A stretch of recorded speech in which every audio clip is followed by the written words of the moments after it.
자, 134번 회귀 분석 결과의 개별 회귀 개수 t값의 의미라 할 수가 있겠습니다. 자, 우리 시험은 해당되는 분석 결과를 보여주고 올바르게 해석하는 걸 검증하는 시험이라고 할 수가 있겠습니다. 따라서 회귀 분석 결과를 보여주게 돼요.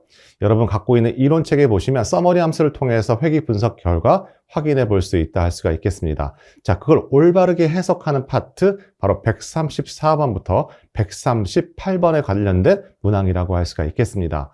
그러면 이와 같은 회귀 분석 결과의 t값을 갖고 있는 것은 무엇일까에 관한 부분이 우리 시험 문제 출제 포인트라고 할 수가 있겠습니다. 자, 이 회귀 분석 결과 t값의 수식은 화면에 보시는 것과 같이 분모는 표준오차, 분자는 회귀 개수, 추정치의 회귀 개수로 되어 있죠. 회귀 분석 결과 그 값들을 다 확인해 볼 수 있어요. 그래서 그 결과 그 나온 수식의 값의 t값이라 할 수가 있겠습니다. 그러면 t값이 크다, 작다는 건 어떤 의미를 갖고 있을까요? 결국에는 분모에 해당되는 오차가 작다는 건 어떤 의미를 갖고 있냐면 추정되는 회귀선 그 근처에 대부분 관측치들이 점점점 모여 있다는 것을 의미합니다. 그걸 바꿔서 표현하게 되면 독립변수와 종속변수 간의 선형성의 강도를 의미한다 할 수가 있겠습니다. 그러면 예를 들자면 독립변수가 많은 다중회귀 분석을 할 때 그 독립변수들 중에서 절대값의 t값이 크다는 것은 뭘 의미할까요? 가장 영향력 있고 유의한 변수라는 것도 해석 가능하다 할 수가 있겠습니다. 자, 이렇게 해당되는 우리 시험에서는 데이터 회귀 분석 결과를 제시해주고 올바른 표현, 보기를 고르는 문제 또는 적절하지 않은 해당 보기를 고르는 문제 출제 포인트라는 거 다시 한번 강조해서 말씀을 드리도록 합니다. 자, 135번은 회귀 분석의 가정 조건이라 할 수가 있겠습니다. 일반적으로 회귀 분석을 함에 있어 이와 같은 가정 조건 충족할 때 가능한 분석, 회귀 분석이라고 하게 되죠. 자, 여기 보시면 1번서부터 5번까지 있어요. 우리가 알고 있어야 되는 출제 포인트는 세 가지로 요약해 볼 수가 있습니다. 첫 번째, 해당되는 선형성은 독립변수에 따라 종속변수의 변화하는 선형성을 파악해 보는 거라는 거 할 수가 있고, 두 번째는 나머지 다 잔차와 관련된 부분이라 할 수가 있겠습니다. 자, 잔차와 관련된 부분들이 어떤 것들이 있는지 확인해 보도록 할게요. 또 하나 잔차와 오차항이라는 용어가 등장하게 되는데요. 엄밀하게 따지면 잔차와 오차는 서로 다른 개념이죠. 오차란 개념은 뭘까요? 실제 모 회귀석과 관측치의 차이, 바로 오차라고 할 수가 있습니다. 잔차라는 것은 우리 모집단을 알 수가 없잖아요. 자, 샘플링이 된 표본 통계량을 통한 표본 회귀선과 실제 관측치의 차이를 잔차라고 하게 돼요. 물론 뒷부분에서 잔차 분석이 등장하겠지만 우리는 모집단을 알 수가 없다. 따라서 오차항의 가정 조건을 뭘 통해서 확인한다? 잔차라는 개념을 통해서 확인한다. 여러분 이해하시면 되겠습니다. 자, 두 번째는 독립성이에요. 독립성은 잔차와 독립변수의 값이 관련되어 있지 않을 경우라고 할 수가 있고, 물론 뒷 슬라이드에 바로 나오겠지만 우리는 더빈-왓슨 통계량을 통해서 확인하게 됩니다. 자, 세 번째는 등분산성이에요. 자, 오차들의 분포는 동일한 분산을 갖고 있어야 된다. 등분산성이라고 할 수가 있겠습니다. 자, 네 번째는 잔차들끼리 상관이 없어야 되고, 마지막 해당되는 잔차는 정규 분포를 이루었을 때 여러분이 추정한 회귀 분석 모형 예측치가 높다 할 수가 있겠습니다.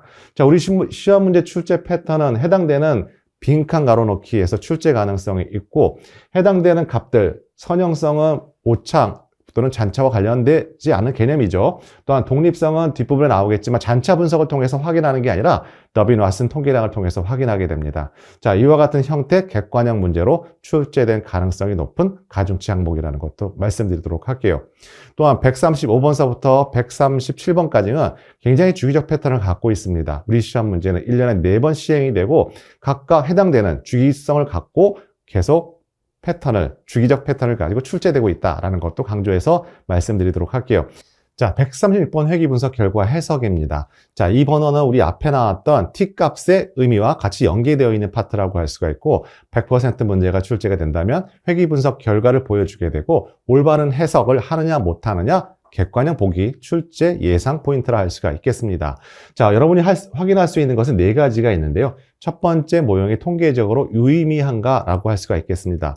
해당되는 값, F분포값과 그때 유의항력 값을 통해서 확인해 본다 할 수가 있겠습니다. 그러면 통계적으로 모형이 유의하다, 유의하지 않다는 걸 뭐로 우리는 이해하면 될까요? 만약에 여러 가지 독립변수가 있는 다중회귀 분석이 있어요.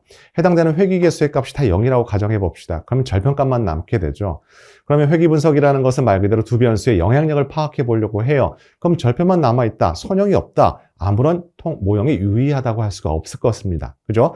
그래서 해당되는 가설 검정을 함에 있어서 귀무가설은 각각의 회귀개수들은 0이 다 귀무가설이 되는 것이고, 대립가설은 적어도 이와 같은 다중회귀 분석인 경우에 독립변수의 한계는 0이 아니다, 적어도 0이 아니다 라고 대립가설로 설정한다 할 수가 있겠습니다. 자, 그럴 때 우리 통계적 유의미성을 파악해 보는 거 바로 F분포값과 그때 유의 확률값이라는 거 여러분 기억하시면 되겠습니다. 자, 두 번째는 회귀개수의 유의미한가를 판단하는 거예요. 그러면 여러분 해당되는 이론책에 보시면 다중회귀 분석한 표가 나와 있습니다. 결과가 나와 있어요. 개별 횟수들 값에 쭉 여러분 행을 보게 되면 맨 끝에 별표가 만들어져 있습니다. 그죠? 별표가 한 개 있을 수도 있고 두 개 또는 세 개 있을 수도 있어요. 그거는 해당되는 유의 수준이 0.00이냐, 0.001이냐, 또는 0.05에 따라서 그 수준에 따라서 유의성에 따라서 별이 3개, 2개, 1개라고 표시할 수가 있을 것입니다. 따라서 해당되는 별표만 보더라도 이게 어느 수준에서, 유의 수준에서 유의하다는 거 확인해 볼 수가 있을 거예요. 자, 세 번째는 모형이 얼마나 설명력을 갖는가 부분입니다. 자, 우리 설명력은 결정계수 R스퀘어 값을 통해서 확인하게 됩니다. 그러면 회귀 분석 결과 R스퀘어를 찾아보게 되면 우리 0에서 1 사이의 값을 갖게 되고 1에 가까울수록 독립변수로 종속변수를 잘 설명할 수 있다 판단하는 것이죠. 이와 같은 설명력, 의미 같다, 결정계수로 확인해 본다 할 수가 있겠습니다.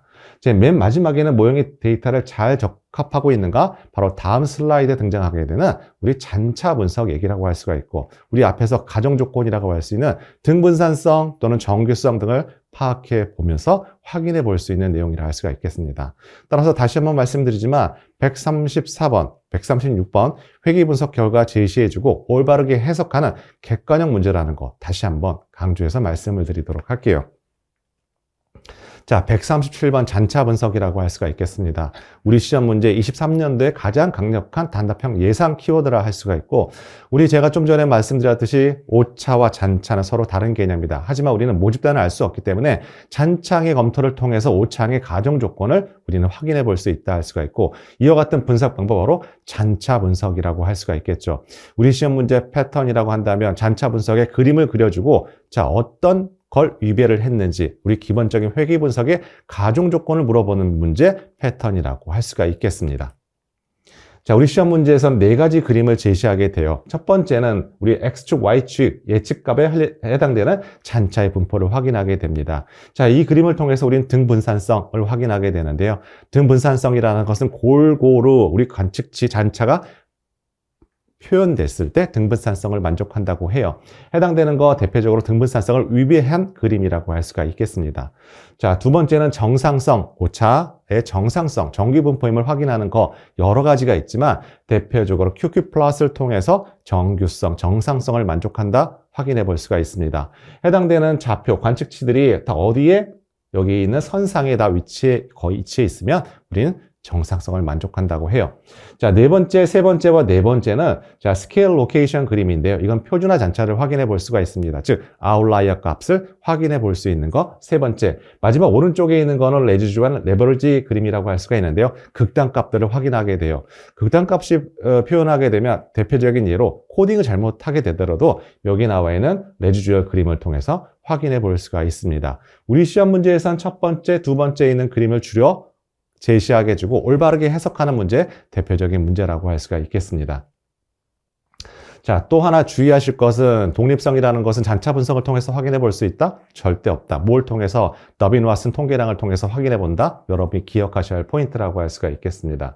자, 두 번째, 정규성을 만족하는 거 여러 가지 통해서 확인해 볼 수가 있습니다. 여기 나와 있는 샤피로비크 검정 또는 컬모그래프 스미노프 검정 또는 히스토그램, 아까 좀 전에 말씀드렸던 QQ 플러스를 통해서도 확인해 볼 수가 있겠죠. 자, 세 번째는 등분산성이에요. 아까 좀 전에 말씀드렸듯이 자, 기울기 0을 중심으로 해서 골고루하게 패턴을 지켰을 때 우리는 등분산성을 만족한다 하고, 우리 이론 파트 교재에 보시면 부채꼴 모양으로 되어 있다는 거 우리 이분산성이라고 하고 대표적으로 등분산성을 만족하지 못한다고 얘기를 하는 것이죠. 자, 네 번째는 스케일 로케이션 그림, 해당되는 표준화 잔차를 통해서 확인해 보게 되고, 다섯 번째는 아까 레버리지를 통해서 해당되는 극단적인 값들을 확인해 볼 수 있는 잔차 분석의 결과라고 할 수가 있겠습니다. 자, 138번은 단계적 변수 선택, 회귀 분석 방법이라고 할 수가 있는데요. 이거는 앞에서 설명드렸던 어떤 회귀 분석 결과를 보여주고 해석하는 방법과 약간 차원이 다른 문항이라 할 수가 있겠습니다. 이 단계적 변수 선택의 가장 큰 위에 있는 키워드는 차원 축소란 네 가지 키워드라 할 수가 있겠습니다. 단계적 변수 선택을 좀 쉽게 표현해 주자면 모든 독립 변수를 다 투입하는 것은 올바르지 않다. 모형이 복잡해진다는 것은 해당되는 새로운 데이터를 그 해당되는 모형에 넣었을 때 굉장히 예측치 편차가 많아진다라고 하게 되고 우리는 이걸 다른 용어로 과대적 합이라는 용어를 쓰게 되죠. 이 개념은 8장에 나와 있는 정형 데이터 마이닝 파트에 계속 이어진다고 할 수가 있겠습니다. 그러면 회귀 분석, 여기 나와 있는 단계적 변수 선택도 차원 축소 방법인데 어떻게 차원 축소를 하느냐? 전체 독립 변수들 중에서 가장 유의한 변수만 선택해서 만든다면 예측치도 굉장히 향상이 될 거다라는 개념이라 할 수가 있겠습니다. 하지만 여러분이 꼭 기억하셔야 될 것은 이건 어떤 방법이다? 차원 축소 방법이라는 거 중요한 키워드라 할 수가 있겠습니다. 그럼 이렇게 단계적 변수 선택을 하게 되는데 어떻게 변수 선택을 하는 방법 세 가지가 있다 할 수가 있고 첫 번째 후진 제거와 전진 선택법이 있습니다. 자, 후진 제거라는 것은 가장 유의하지 않는 거를 하나씩 덜어내는 제거하는 방법이라고 할 수가 있고 이 방법 후진 제거법이라 합니다. 또한 우리 시험 문제 대표적인 단답형 예상 문제 또 가중치 문항이라고 할 수가 있겠습니다. 자, 한 번 제거된 변수는 다시 모형에 추가될 수 없는 거 후진 제거법이라는 거 반드시 여러분 기억하시기 바랍니다. 자, 두 번째는 전진 선택법입니다. 이거와 반대 개념이라고 할 수가 있겠습니다. 자, 절편만 있는 모델에서 기준 통계치를 가장 많이 개선시키는 변수를 추구하는 방법, 전진 선택 방법, 정의의 문제이기 때문에 반드시 꼼꼼하게 기억하셔야 할 포인트라 할 수가 있겠죠. 따라서 한 번 추가된 변수는 다시 모형에 추가될 수 없다라고 하시면 되겠어요. 따라서 우리 용어적으로 서로 약간 혼동이 되니까 우리 시험 문제 출제하는 사람들은 뭘까요? 자, 이런 부분을 간파를 하게 되고 두 개념을 서로 반대로 연결해서 오답 고르는 객관형도 가능한 문항을 갖고 있는 거 바로 단계적 변수 선택 방법이라 할 수가 있겠습니다. 자, 그럼 세 번째 단계별 방법이 있어요. 그러면 이거는 스텝와이즈 메서드라고 하게 되는데 말 그대로 전진 선택과 후진 제거를 서로 번갈아 가면서 하는 분석이라고 할 수가 있는데요. 자, 그 해당되는 변수의 중요도가 약화되면서 제거하는 등 단계별로 추가 또는 제거하는 형태의 방법, 단계별 방법이라고 할 수가 있겠죠. 부연해서 추가적으로 설명드리면 이 세 가지 방법 다 하더라도 결과는 같을 수도 있고 다를 수도 있을 거예요. 그죠? 그냥 항상 같다면 굳이 이렇게 방법을 세 가지로 카테고리를 나눠서 하지는 않을 거잖아요. 그죠? 자, 이 방법도 우리 시험 문제에서는 객관형으로 출제된다는 것도 강조해서 말씀드리도록 할게요. 자, 네 번째는 단계적 회귀 분석 함수는 스텝 함수를 이용하게 되고 여러분이 기억하셔야 될 것은 회귀 분석 결과를 제시해주고 판단을 하게 되는데 힌트가 어디에 있다? 스텝 함수의 맨 끝에 딜렉션에 해당되는 전진 선택을 했는지 후진 제거를 했는지 아니면 또는 단계별 방법을 했는지를 주어진다 할 수가 있겠습니다. 즉 딜렉션을 통해서 포워든지 백워든지 보든지 따라서 우리 해당되는 방법이 전진 선택이냐 후진 제거냐 또는 단계별 선택을 하게 되는 거 올바른 해석의 문제고 대표적으로 객관형 오답 보기 고르는 문제라는 거 여러분 기억하시면 되겠습니다.